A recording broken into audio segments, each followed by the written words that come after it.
আপনারা শুধু আনসারের খারাপ দিকটাই দেখলেন, কিন্তু আমি 100% আনসারদের পক্ষে। আমি আবারও বলছি, আমি 100% আনসারদের পক্ষে। এটা করার দরকার ছিল রে ভাই, তাদের আশাটা আন্দোলন করাটা দরকার ছিল। কয়দিন আগে সেদা লিগকে পিটানিদের ছাত্ররা খেদায় দিছে না? অ্যান্ড সে তো একটা প্র্যাকটিসে থাকতে হবে, না হলে তো শরীরটা ম্যাচ ম্যাচ করবে। আনসার লিগ আসছে সে প্যাদানি খাওয়ার জন্য, প্যাদানি খেয়ে দৌড় মারছে। চিন্তা করেন একটা বার, দেশের এই পরিস্থিতি, মানুষ প্রাণ বাঁচাইতে পারতেছে না, সেখানে আসছে দাবি দেওয়া মেনে নিতে। হা হা হা, মানে হাসি আসে দুঃখে।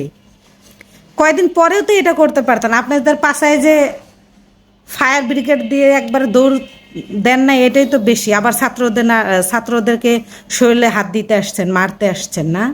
মানুষ প্রাণ বাঁচাইতে পারতেছে না, আবার শপথ করে। ভিডিও দেখলাম, আমি শপথ করিতেছি, আবার সমন্বয়ক বানাইছে তাদের ভিতরে। চিন্তাটা করেন। আবার এইটা ভেবে ভালো লাগছে, সবাই কিন্তু না, যারা রিস্কালার কাছ থেকে 10 টাকা নিতে ছাড়ে না, 5 টাকা হইলেও ছাড়ে না, মানে 5টা কুই টাকাইতে 5 টাকা হইলেও নিবে, তারা আসছে হচ্ছে করতে না। তাদেরও দাবি দেওয়া আছে, একটা সময় আছে সব কিছুর, তাই না? সব কিছু সময় অনুযায়ী হবে। এখন দেশের এই করুণ পরিস্থিতিতে তাদের আসছে দাবি দেওয়া মেনে নিতে। একটাবার চিন্তা করেন।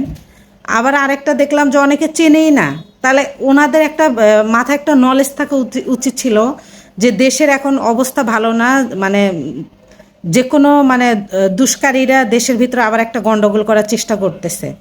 তাহলে আমাদেরকে একটু সেফলি থাকতে হবে। যেহেতু বলছে আচ্ছা এটা মেনে নেওয়া হবে, এটা নিয়ে কথা বলবে, দেশের অবস্থা এখন ভালো না, বন্যা পরিস্থিতি নিয়ে তাদের ভিতরে অন্য কেউ ঢুকে এটা অ্যাটাক করতে পারে।